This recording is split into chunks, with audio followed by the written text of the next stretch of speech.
Who are you, sir?" If the carriage were bigger, he would have stood in it.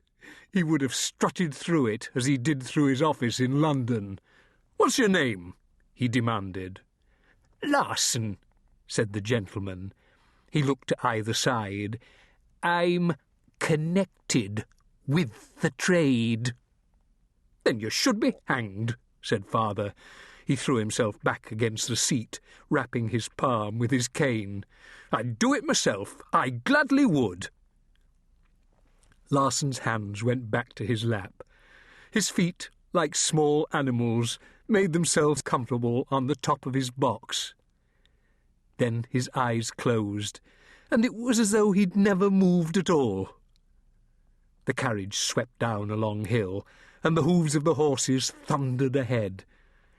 With a cry from the driver and a jangle of harness, we hurtled down into a forest of beech trees, and the moonlight vanished from the coach. But in the last flicker through the branches, I saw the gentleman smile. "A word of advice," said he. "You stay clear of that ship, the Dragon." I heard father snort, a sound I knew well. I'd seen his clerks cringe at that noise, whole rows of them turning their heads. "She's bad luck," Larson continued. "No, she's worse than that. She's evil." "How can a ship be evil?" I asked. "I don't know," said he. "I'm only aware of the one that is." The whip cracked and cracked again. The driver's shouts came quickly, shrill in the clatter of iron and wood. The horses, snorting, pulled us at a gallop, and black on black the trees went by.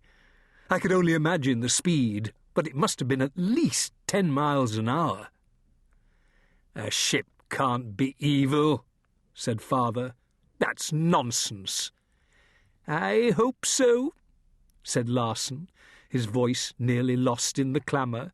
"At least I've warned you." "And who are you to warn me?" But Larson had no chance to answer. The horses screamed in sudden fright, and the carriage jolted heavily. I was thrown forward, nearly from my seat. Father's cane went spinning from his hands. "What the devil?" said he. A pistol shot exploded, cracking through the night.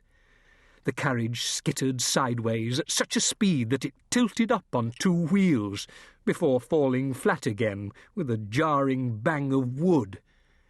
As we came to a stop, a second shot rang out, and in its echo cried a voice taut with peril, "Stand and deliver!" "Oh, Lord," said father, "a highwayman!" In the darkness we could hear his boots tapping on the road. He came toward us step by step, and when he halted there was silence, a dreadful stillness I could feel. The moon shone through the trees with a light that was cold and flat, more awful than the darkness. It spilled in through the windows and made grim white ghosts of father and Larson. And into that silent, eerie world fell a single sound, the cocking of a pistol. Father touched my knee. "Whatever happens, John," he said, "you keep your tongue in your head. Understand?" I nodded. I felt I couldn't speak if I wanted to. Father's fingers squeezed, then fell away. He said, "Perhaps it's the baggage he's after." "I rather hope so," said Larson. He moved his feet from the box and bent forward to lift it to his lap. The highwayman came closer, the sound of his boots like the sound of the box's latches as Larson thumbed them open. "But I'm afraid it might be myself he wants."